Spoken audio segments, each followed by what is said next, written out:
Yeah.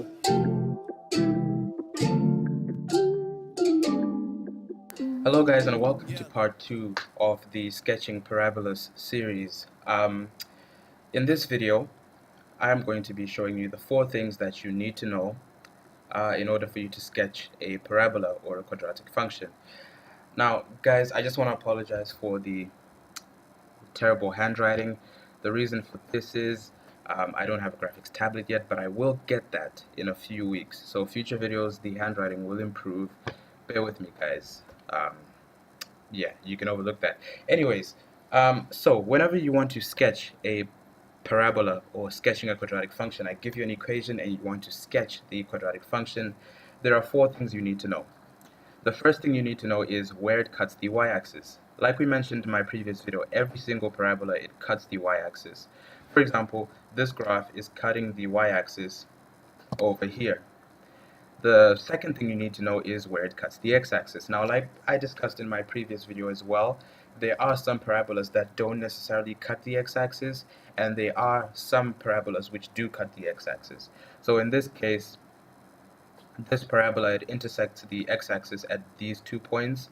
So in order for you to sketch a parabola, you need to know where it cuts the x-axis. So the first thing that you might want to do is find out if the graph does cut the x-axis or not, which I will be showing you how to do in the next video. If the graph does cut the x-axis, then you need to find out those 2 points, and then you need to plot those points, this point and that point, plot where it cuts the y-axis, that point. And then the third thing you need to know is the stationary point. Now, like I discussed in my previous video, every parabola has what's called a turning point. A turning point is where the graph turns.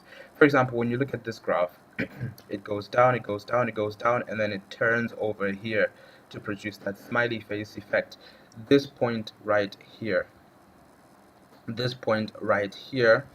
is called the turning point. It's called the turning point, it's also called the stationary point, and in this case, in this particular graph, it's called the minimum point because this is the lowest point that the graph reaches. The graph doesn't have any other points lower than that, so in this case, for this parabola, this is the minimum point. This is the turning point, the stationary point, whatever.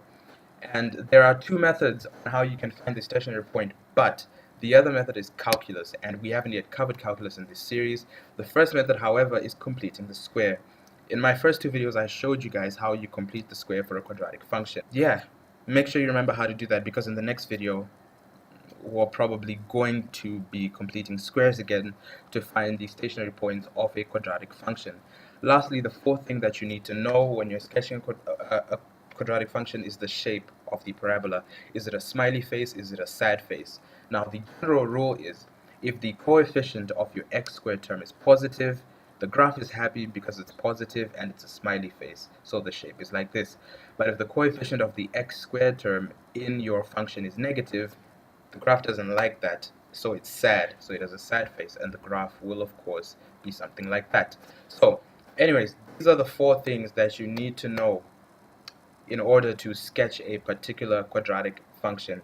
Just to summarize it, these are the 4 things that you need to know. When you sketch a parabola, when you sketch a quadratic function, you need to know where it cuts the y-axis, you need to know if it cuts the x-axis and where it cuts the x-axis, if it does cut the x-axis, and you need to know the stationary point, and you need to know the shape.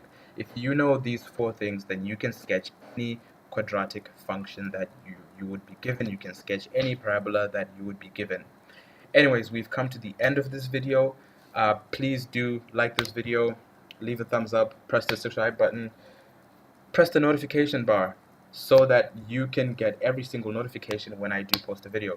But anyways, until next time guys. I've been down so long it look like up to me. They look up to me. I got fake people showing fake love to me. Straight up to my face. Straight up to my face. I've been down so long it look like up to me. They look up.